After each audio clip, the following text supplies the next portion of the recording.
हाँ तो बच्चा लोग प्लांट किंगडम में स्टार्ट कर रहा हूँ। इस चैप्टर में सबसे पहले तो हम लोग जो बायोलॉजिकल क्लासिफिकेशन में पढ़े थे 5 किंगडम के बारे में।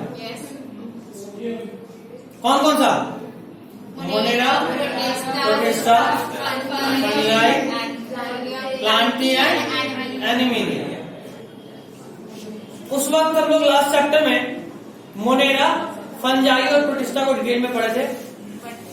प्लांट और एनिमल छोड़े थे, जो कि बोला था मैंने कि हम लोग एक सेपरेट चैप्टर में डिटेलिंग में पढ़ेंगे। ये है वो प्लांट वाला चैप्टर जिसमें सिर्फ प्लांट को डिटेल में पढ़ेंगे।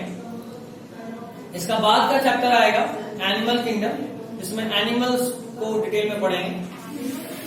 होगा यूं, प्लांट किंगडम में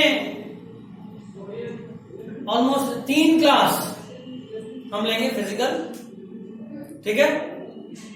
4th और आखिरी लेक्चर लाइव जाएगा इसका ऑनलाइन, क्योंकि उस टॉपिक में खासकर जो लाइव वाला लेंगे उसमें इसका एक एक लाइन को डील करना है, जो कि ऐसे डील करना इज मुश्किल। जबकि अगर स्क्रीन रहेगा तो तुम्हारे स्क्रीन पे पेज दिखता रहेगा, हम अंडरलाइन करेंगे, वही एक्सप्लेन करेंगे, ठीक है। जैसे मान लो अभी हमको बोलना बाबू दूसरा पैराग्राफ पहला लाइन देखो, तो तुमको अभी शायद नहीं मिले, दिक्कत हो समझने में।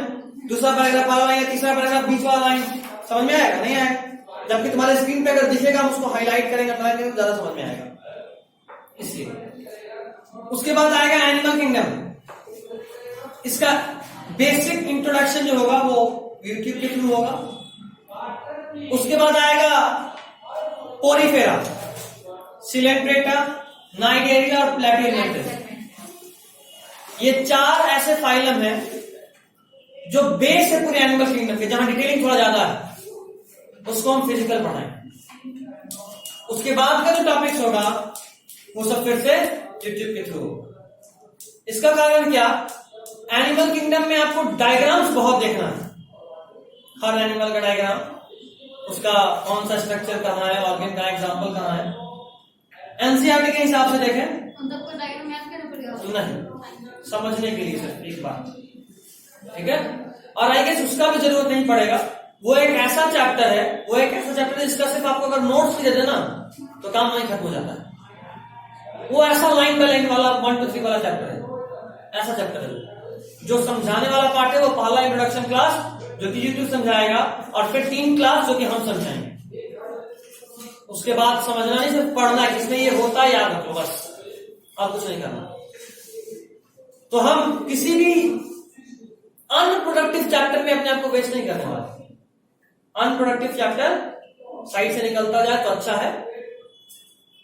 उसके बाद समझने वाले में एक चैप्टर होगा फोटोसिंथेसिस, बहुत समझना, और वो एक मात्र ऐसा चैप्टर है जो हम यूट्यूब के थ्रू देंगे, समझने वाला। इसका कारण ये है कि जब हम उसको लास्ट ईयर यूट्यूब के थ्रू अलग से पढ़ाए थे, वो इतना अच्छे से हम पढ़ा चुके हैं कि हमको लगता है सर उतने से अभी नहीं पढ़ाऊंगा। वो मेरा one of the best lectures है जो उसमें रिकॉर्ड, हम अपना ही, मेरा ही। तो जब मेरा ही है तो हम अपना बेस्ट क्यों न दें, इसीलिए फोटोसिंथेसिस हम यूट्यूब के थ्रू देंगे। वैसे वो चैप्टर बड़ा नहीं है, 4 लेक्चर का या 5 लेक्चर का चैप्टर, वो भी आधा घंटे का लेक्चर, तो बड़ा नहीं है। मतलब मेरा उसमें ज्यादा लॉस नहीं होना, 2 से 3 घंटे का बात अगर फिजिकल भी पढ़ाए तो भी, बट वो उससे देखो ज्यादा अच्छे से समझाया, इसलिए बस बोल रहा हूं। उसके अलावा जो भी चैप्टर्स होगा, फिर हमको लगता है कि फिर ज्यादा कुछ नहीं है। जो हम बहुत अच्छे से वहां पढ़ाए हैं, फोटोसिंथेसिस अच्छे से पढ़ाए हैं। ह्यूमन फिजियोलॉजी में ब्रेन, क्योंकि ब्रेन को डायग्राम के साथ रिलेट करना होता है, ये वाला पार्ट यहाँ होता है, ये वाला पार्ट यहाँ होता है। ब्रेन का डायग्राम कितना कॉम्प्लेक्स है आप सब देखे हो। उसको बोर्ड पे बनाकर वहां समझाना अच्छे से। बुक वाला तो हुबहू कॉपी नहीं होगा, और जब तक हुबहू कॉपी नहीं होगा तो समझने में दिक्कत होगा। इसलिए वो वहां पे डायग्राम रहेगा, और उस डायग्राम में हम एक्सप्लेन करेंगे, ज्यादा समझ में आएगा। और न्यूरल कंट्रोल एंड कोऑर्डिनेशन, ये चैप्टर भी इजी है, मतलब उसमें भी सिर्फ रटना है कि हार्मोन यहाँ होगा, ऐसे होगा। उसके बावजूद कम से कम 8 से 9 चैप्टर है जो हम अपनी क्लास में लेंगे, ठीक है। आपका सिलेबस का जो टारगेट था, वो टारगेट तो आपको याद ही होगा, October and November, October November and, हाँ भाई सितंबर तो नहीं गया, हाँ नवंबर एंड, नवंबर मिड से एंड। उसके बाद 1 से 1.5 महीने का छुट्टी, ताकि आप रिवाइज कर लें, और उसके बाद फिर आगे, ठीक है। चलिए प्लांट किंगडम में एंट्री करते हैं। कितना चैप्टर करवा दिए? हम कल 8 चैप्टर हो गए।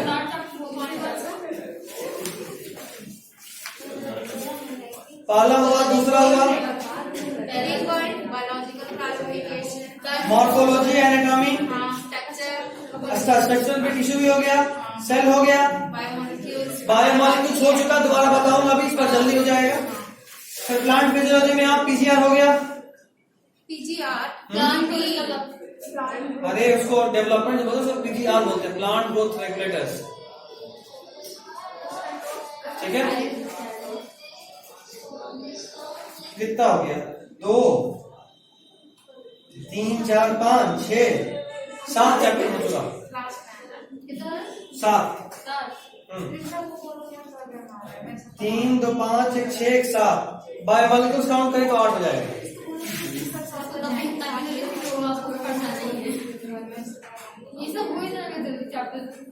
बायोमॉलिक्यूल्स का भी नोट्स आपके पास बना होगा ना, हमको ज्यादा टाइम मिलेगा समझाने।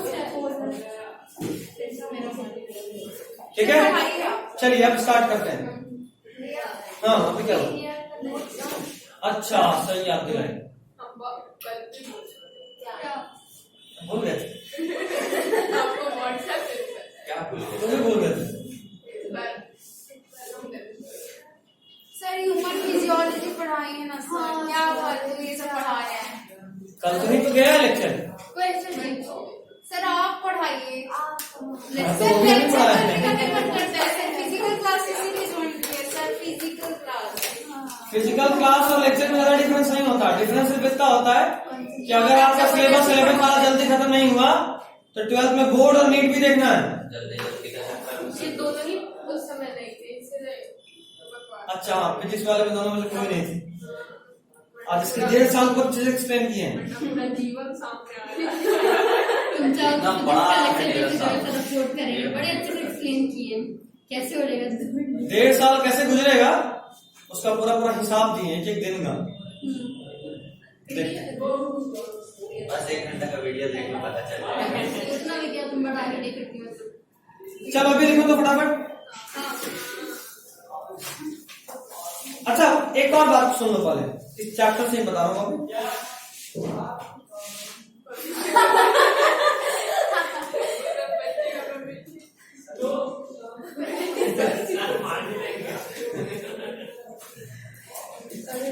अभी सुनो, जब सबसे पहले जब क्लासिफिकेशन शुरू हुआ था तो सबसे पहले 2 किंगडम सिस्टम ऑफ क्लासिफिकेशन आया था। उसमें कुछ कमी था, उसको दूर करने के लिए 3 किंगडम सिस्टम आया। उसमें भी कमी रह गया तो फिर 4 आया, और उसमें भी जो थोड़ा मोड़ा कमी था उसके लिए फाइनली 5 आया। इसके बाद क्या सारा कमी दूर हो गया? उसके बाद एक बार आया 6। कौन दिए थे 6 kingdom system of classification? Carlos. बहुत इंपॉर्टेंट है, याद करो, बार बार बोल रहा हूं, जो भी इंपॉर्टेंट बोला था लास्ट लेक्चर में जुड़वाया था, नीट में वही सब आया। अब तो ऐसा पाप मत करना कि अभी तो बायो में अच्छे से बाहर से आएगा, बायो की बुक से। इस बार तो बहुत क्वेश्चन। इंतजार करो, तुम लोग के नीट से पहले एक और नीट अभी होगा, आइडिया लग जाएगा। मतलब नेक्स्ट ईयर में 2000 जो अभी 12th में है वो लोग देगा। देख ली लेक्चर तुम लोग लास्ट क्लास वाला समझा ना? लास्ट क्लास वाला लेक्चर देखी क्या बात? पता सब कुछ है, जो भी आप बताएं सब हम सबको बता दिया कि एक एक चीज सर क्या क्या पढ़ाएं, क्या क्या बताएं, और सारा क्वेश्चन हमको बताइए। सारा कुछ याद था? हाँ मत बोलना, हमको पता है तुमको बोलिए। सर बताइए सर। तुमको पता जब तुम हंसते हो ना हमारा आँख छोटा हो जाता है, मुझे पता है, और इसमें से पता चल जाता है कि तुम हंस रही हो। चलिए देखिए, fungi Moira and protista. Fungi Moira and protista, fungi क्यों बोलते हैं? फंजाई या फंगी? हाँ बात नहीं बोलिए। हाँ बुक में लिख लो। Fungi monera and protista in earlier classifications were placed in plantae. Fungi, Monera and Protista. Fungi, Monera and Protista. In earlier classifications,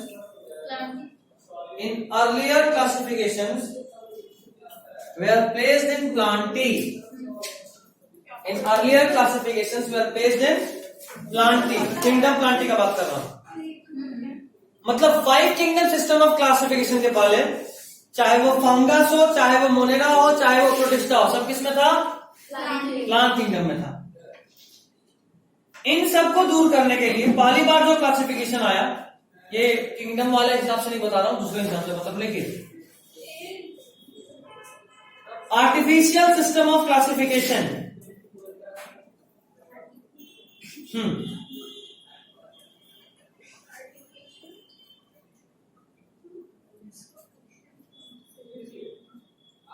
First point, this system was given by Carolus Linnaeus, सिर्फ Linnaeus. This system was given by Linnaeus. This system was given by Linnaeus. This system was given by Linnaeus. Next point.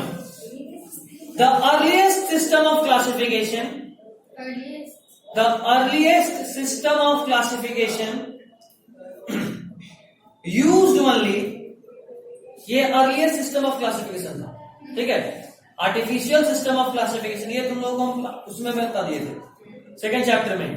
Carolus Linnaeus से भी पहले एक बार कोई कोशिश किए थे, Aristotle more scientific था, लेकिन इसको अर्लिएस्ट सिस्टम ऑफ क्लासिफिकेशन बोले, जो कि मेनली बेस्ड था ग्रॉस मॉर्फोलॉजिकल फीचर्स पे. मतलब बाहर में जो कुछ भी दिख रहा है उसके हिसाब से, कुछ भी अंदर की चीज को नहीं देखा गया कि एनाटॉमी कैसा है, कौन सा ऑर्गन कहां पे प्लेस्ड है ना. तो लिखिएगा, the earliest system of classification used only, the earliest system of classification used only gross superficial morphological characters, gross superficial morphological characters, gross superficial morphological characters,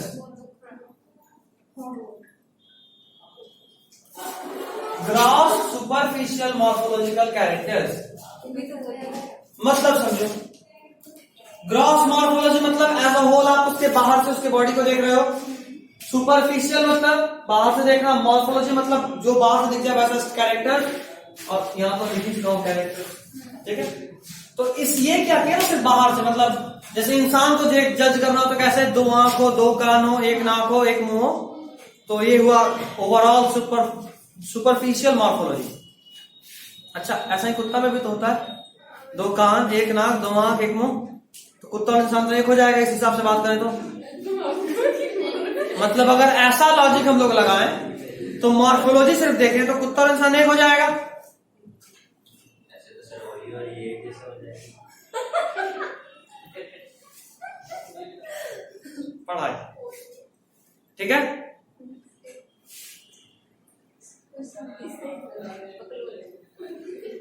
gross morphology इसी को बोलते हैं, और इसमें कमी था. ग्रॉस मॉर्फोलॉजी इसी को बोलते हैं, इसमें कमी था क्योंकि ये अलग अलग चीजों को एक साथ लाकर रख दे रहा था. इस कमी को दूर करने के लिए जरूरी था कि आप मॉर्फोलॉजी को छोड़िए नहीं. Morphology is also important, but along with morphology please also consider some anatomical structures, anatomical features भी देखिए. अंदर में एक बड़ा सा दिमाग भी है, कुत्ता में ये नहीं होता, नहीं होता, इतना बड़ा दिमाग नहीं होता उसमें. उसका दिमाग का क्रेनियल कैपेसिटी बहुत कम होता है. हमारे इतना डेवलप दिमाग होता तो फिर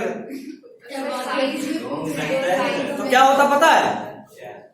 टीवी तो सब लोग देखते होंगे, मेंटोस का प्रचार भी सब लोग देखे होंगे.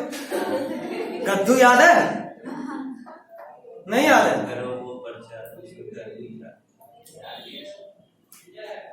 इंसान चल रहा होता है, गधा खींच रहा होता है टमटम को, अचानक से उसको जंगल में मेंटोस मिलता है, लेकिन वो इंसान वो मेंटोस खुद खाने के बजाय गधे को खिला देता है. तो गधे का दिमाग का बत्ती जल जाता है, उसके बाद वो मालिक बन जाता है और इंसान कल आगे तरह खींच रहा होता है टमटम, नहीं देखे? याद आया? ये भी नहीं देखे तो क्या देखे? क्यों जन्म लेना बेकार हो गया। क्या ठीक है, तो समझ गया? सिर्फ मॉर्फोलॉजी में दिक्कत है, आपको साथ में कुछ और भी कैरेक्टर्स कंसीडर करना होगा। Next point. सर इसमें से कौन सा एनाटॉमिकल? यहाँ अभी तक कोई एनाटॉमी नहीं, सब तो मॉर्फोलॉजी ही बोले। सुपरफिशियल। सुपरफिशियल मतलब बाहर से दिखने वाला, skin colour is superficial character. Morphological भी तो हाँ वही, दोनों तो सेम ही हाँ हुआ। सेम ही हुआ। दोनों gross. Gross superficial morphological character such as, example लिखो समझ में आ जाएगा। ग्रॉस का मतलब ओवरऑल वो वाला ग्रॉस नहीं, वो वाला नहीं। लिखिए आगे। इसी में सर हाँ, such as habit, colour, number and shape of leaves. Such as habit मतलब प्लांट किस हैबिट में है? टेरेस्ट्रियल हैबिट, एक्वेटिक है, अभी टेम्परेट जोन में है, फ्रिज क्या? हैबिट से हैबिटेट नहीं मतलब हैबिटेट का मतलब जहां रहता है वो आ जाएगा, और हैबिट में उसका पूरा लक्षण आएगा, कितना पानी लेता है, कितना ग्रो करेगा। Habit colour number habit comma colour comma number and shape of leaves, number and shape of leaves. Next point. Mainly based on vegetative characters or on the androecium structure.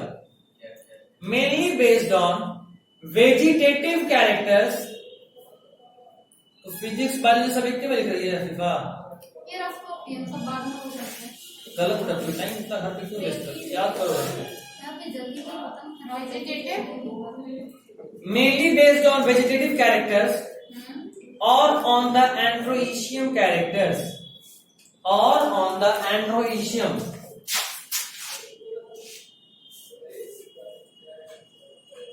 Ambition character Ecium ये नहीं होना चाहिए।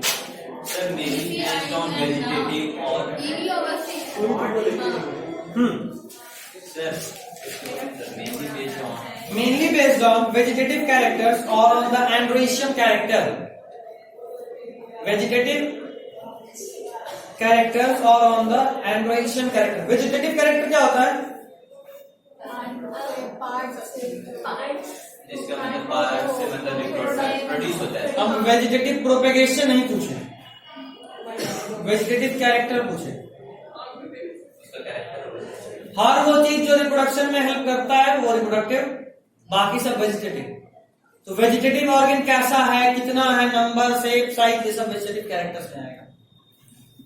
तो इसमें जो कुछ भी characters हम लोग कंसिडर कर रहे थे वो सब वेजिटेटिव था, मतलब उसका रिप्रोडक्शन से दूर दूर तक कोई भी नाता रिश्ता नहीं था, जो कि गलत बात है, क्योंकि आपके बॉडी में वेजिटेटिव चेंज होना बड़ा आसान है, रिप्रोडक्टिव चेंज होना मुश्किल है।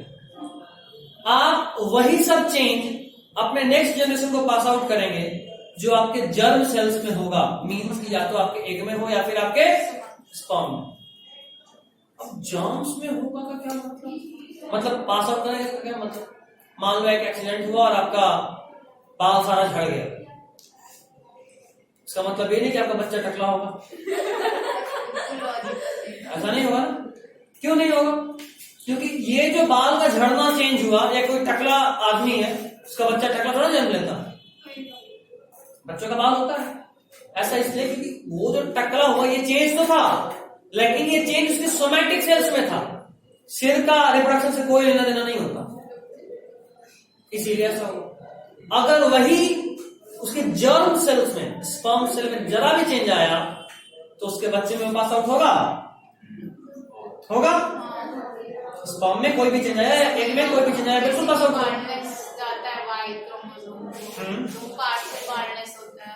क्या बात है, ज्यादा पढ़ ली दीदी का बुक पढ़ी है, ट्वेल्थ वाला बुक पढ़ी, 10th में जेनेटिक्स, अच्छा दिनेश वाले बुक से पढ़े होते, बता देते हमें पढ़ा है कार्टून पार्ट, हम बहुत अच्छा पढ़ाते हैं, मानना पड़ेगा। सर हमने पढ़े थे ना, अभी बोले हम पढ़े थे, सर आपसे नहीं पढ़े थे। अच्छा करो मान लेते पढ़े, जस्ट इमेजिन, जस्ट ठीक है। तो हाँ, इसको जाना है ना, जाओ बच्चे 10 मिनट में छोड़ देंगे रिकॉर्डिंग देखना। और तो खैर, तो ये जो पैटर्न टॉलरेंस वाला बात है ये सब क्रोमोसोम पर डिपेंड कर रहा था। अगर हमारे जीन्स में कोई भी चेंज अगर हमारे जीन्स में कोई भी चेंज होता है,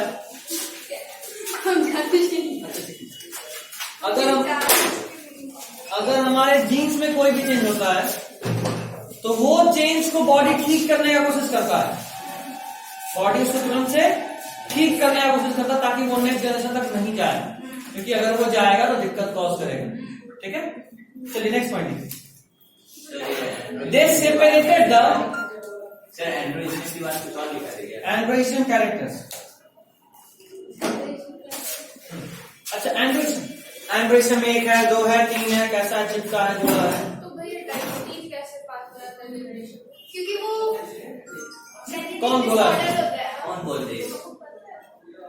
मतलब सब ऐसा बोलता है, सबका बात। डायबिटीज 2 तरह का होता है।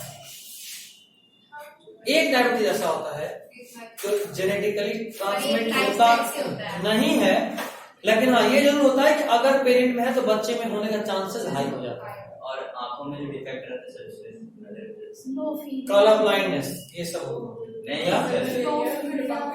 हीमोफीलिया, जो कुछ डिजीजेस होते नहीं हैं सर, जैसे मतलब पेरेंट्स को मतलब कि चश्मा लगा हुआ है, वापस बोलो। जैसे पेरेंट्स को चश्मा लगा हुआ है, ऐसा नहीं, बोलो इधर बोलो ना।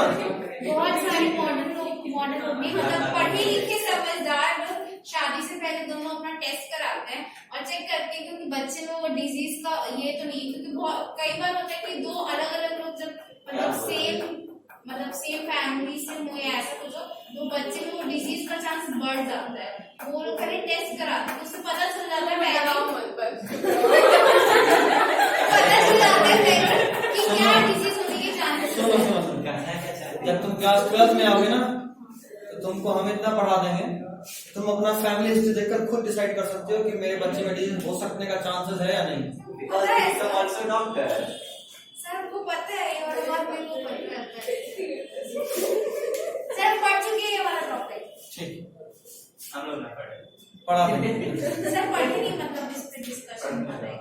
तो कोई नहीं, वो तब ज्यादा होने का चांसेस होता है जब सेम फैमिली में मीटिंग हो, मतलब सेम फैमिली में रिश्ते में भाई बहन हो, उनमें मैरिज हो रहा हो, तब ऐसा होता है। अपना नहीं होता ये नहीं, कुछ ऐसा होता है ये कास्ट में, मतलब रिलीजन में, जैसे इस्लाम में है, लेकिन उसमें लॉजिक ये है उन्हीं का मैरिज हो सकता है जो एक माँ का दूध नहीं पिएगा, तो मतलब अपना सिबलिंग नहीं होता। जैसे हमारे में क्या होता है कि दूर दूर का भी कहीं से भाई बहन लग गया तो नो चांस, लेकिन इधर ऐसा नहीं होता। तो खैर उसमें चांसेस इसलिए हाई हो जाता है, वो तुम समझोगे धीरे जब जेनेटिक्स पढ़ोगे तो। और सिर्फ ऐसे ही नहीं, सिर्फ ये तो इस केस में तो चांसेस थोड़ा ज्यादा ही हाई हो जाता है, बट नॉर्मली भी करवाते ऐसे भी हो सकता है। ब्लड रिलेशन ये अगर मां को भी और पापा को, जैसे कैंसर वाला जो तुमको बताया था, ये माँ से बच्चे में वायरलेस वाला है वो वाई क्रोमोसोम में होगा। ब्रेस्ट कैंसर माँ से बच्चों में जाता है, कभी भी माँ को है बेटी को होने का चांस बहुत हाई है, 80% बढ़ जाता है। लेकिन वो कभी बेटी को नहीं होगा, किसी को वाई क्रोमोसोम उनका वो नहीं था, उनका कैंसर नहीं, जब ट्यूमर है, sister,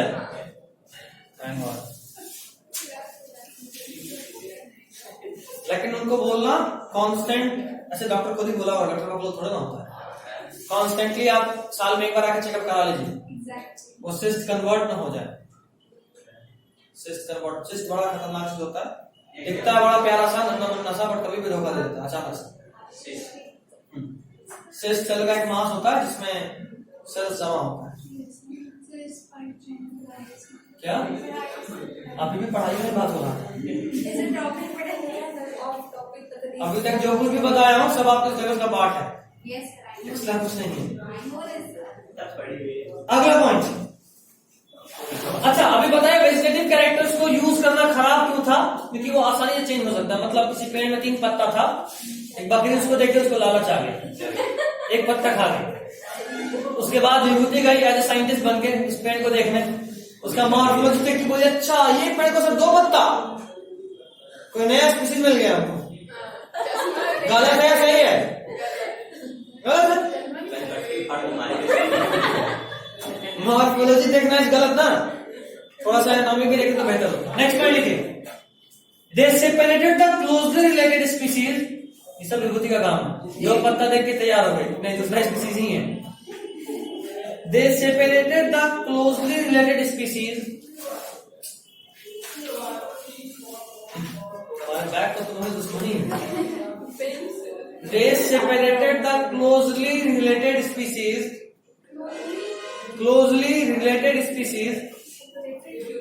since they gave equal weightage. They separated the closely related species since they gave equal weightage. क्या वेटेज? हाँ weightage. Since they gave equal weightage to sexual and vegetative characters. Equal weightage to sexual and vegetative characters. Equal weightage to sexual and vegetative characters.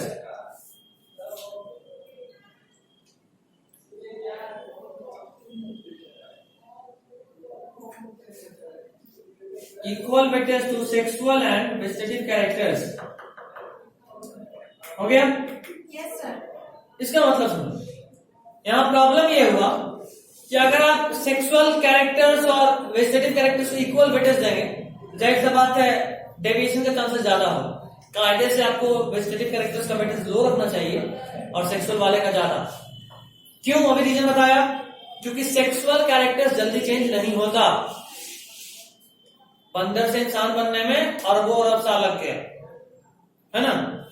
जबकि इंसान का 5 से 6 उंगली तो तुरंत हो जाता है, बहुत लोगों का 6 उंगली है ना? तो ये चेंज वेजिटेटिव चेंजेस उनके बच्चों में पास आउट नहीं होगा, उनके बच्चों में पास आउट नहीं होगा। तो ऐसा अगर वेजिटेटिव चेंज हो है तो ठीक है, वो चेंज हो गया आसानी से।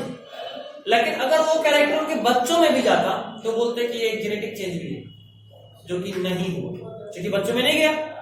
इसका एक मतलब साफ हुआ ना कि वेजिटेटिव चेंज आसानी से हो सकता है, जेनेटिक चेंज नहीं होता जल्दी। Next point, this is not acceptable. बस last point, this is not acceptable since vegetative characters are more easily affected. This is not acceptable since vegetative characters are more easily affected by the environment. More easily affected by the environment. Vegetative characters are more easily affected by the environment. ठीक है? Government नहीं रहे, environment. Next heading डाल के छोड़ दो, natural classification system.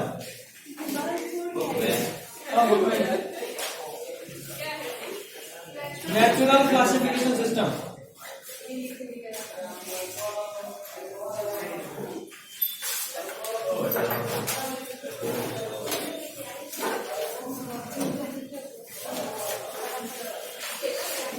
हम algae का जो भी आपको बुक में लिखना है उसका एक पीडीएफ बनाकर भेज देंगे आपको, ताकि आप लिख लें।